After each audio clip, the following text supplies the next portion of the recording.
जून 2017 में मुझे अपने 5 महीने के सेमेस्टर इंटर्नशिप के लिए उत्तर प्रदेश के आगरा जाना पड़ा। इस कहानी की शुरुआत एक होटल में हुई इस छोटी सी घटना से हुई जहां मैंने अपनी इंटर्नशिप शुरू की थी। ये होटल भी अन्य बड़े आलीशान होटलों के साथ फतेहाबाद रोड पर स्थित है। इसके अलावा वहां इंटर्नशिप करते हुए यह मेरा दूसरा महीना था और मैं 1 जुलाई को होटल के हाउसकीपिंग डिपार्टमेंट में काम करना शुरू कर दिया था।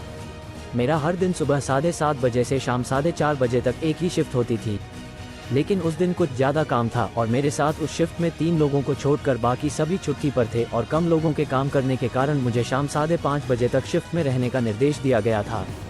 मुझे होटल के तीसरे विंग की ऊपरी मंजिल पर सीनियर गेस्ट रूम अटेंडेंट के साथ काम करने के लिए बोला गया। उस विंग के अंदरूनी हिस्से की बनावट ई आकार का था।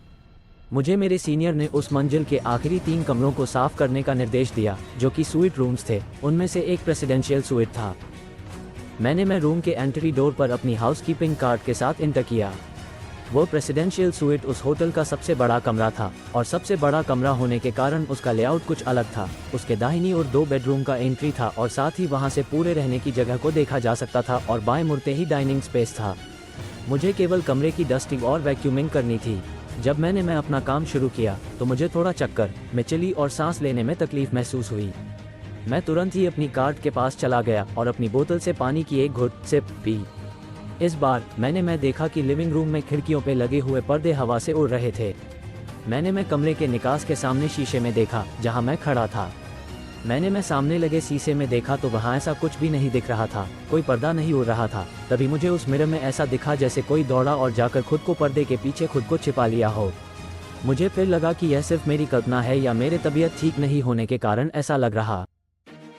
कुछ देर बाद जब मुझे अच्छा फील हुआ तो मैं वापस बेडरूम के अंदर चला गया और फिर से मेरे दिल में भारीपन महसूस होने लगा।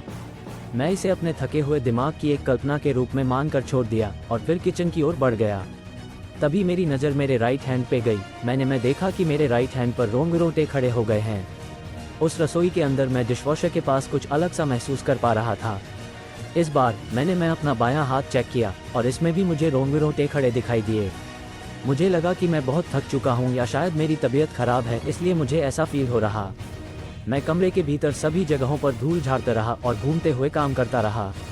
फिर मैं अपने काम की गति बढ़ा दी और दूसरे बेडरूम के अंदर घुस गया। इस बार मुझे लगा जैसे कोई मेरे बगल में है और सीधे मुझे देख रहा है। ये फील होते ही मैं उस ओर मुड़ा पर वहाँ कोई नहीं दिखा। मुझे जल्दी से और अच्छे से काम करना था, इसलिए मैं जल्दी से अपने कार्ट के पास गया और तब मुझे एहसास हुआ कि जब भी मैं दरवाजे के बाहर खड़ा होता हूँ तो मुझे बेहतर फील होता है। मैं फिर भी जल्दी से वैक्यूम क्लीनर लिया और अपना आखिरी काम को जल्द से जल्द खत्म करने का फैसला किया। जब मैं कमरे को वैक्यूम क्लीनर से साफ करना शुरू किया तो मुझे लगा कि कोई व्यक्ति लिविंग रूम के ठीक बीच में खड़ा है और मुझे देख रहा है। ये देखते हुए भी मैं वहाँ साफ करते रहा। जब मैं फिर से किचन में गया तो मुझे फिर से वही ठंड महसूस हुई और मेरे रोंगरोटे खड़े हो गए। किचन को जैसे तैसे वैक्यूम कर जब मैं बेडरूम के अंदर प्रवेश किया तो मुझे लगा कि कुछ सेकंड के लिए कोई मेरा गला घूंघ रहा है। मेरी सांस फूल गई और मैं हौंफने लगा। मुझे अचानक लगा कि कोई मेरे कंधे पर टैप किया। बस कुछ ही देर में मेरा हाउसकीपिंग सीनियर्स वहां आ गया और जब वह आया तो मैं उसे को इतनी राहत के साथ देखा कि मेरे सीनियर ने मुझे चिंता से देखा और मुझसे पूछा कि मैं ठीक हूँ। मैं ये कहते हुए जवाब दिया कि मैं ठीक हूँ। उसने जल्दी से मेरे हाथ से वैक्यूम क्लीनर लिया और बहुत ही ज़्यादा तेज़ी से वैक्यूम किया। फिर उसने मुझसे एक बात कही कि कभी भी इस कमरे में अकेले काम नहीं करना। मैं कहा कि लेकिन मेरे सीनियर ने मुझे इन आखिरी 3 कमरों में काम करने के लिए कहा। उसने कहा कि वो उस लड़के से बात करेगा और जल्दी से प्रेसिडेंशियल स्वीट का दरवाज़ा बंद कर दिया। हम हाउसकीपिंग पेंट्री जो कि ग्राउंड फ्लोर पे है वहाँ गया। फिर उस हाउसकीपिंग सीनियर ने मुझसे पूछा कि क्या मैं वहाँ कुछ देखा या कुछ महसूस किया। मैं उसे देखा और हाँ में सर हिला दिया।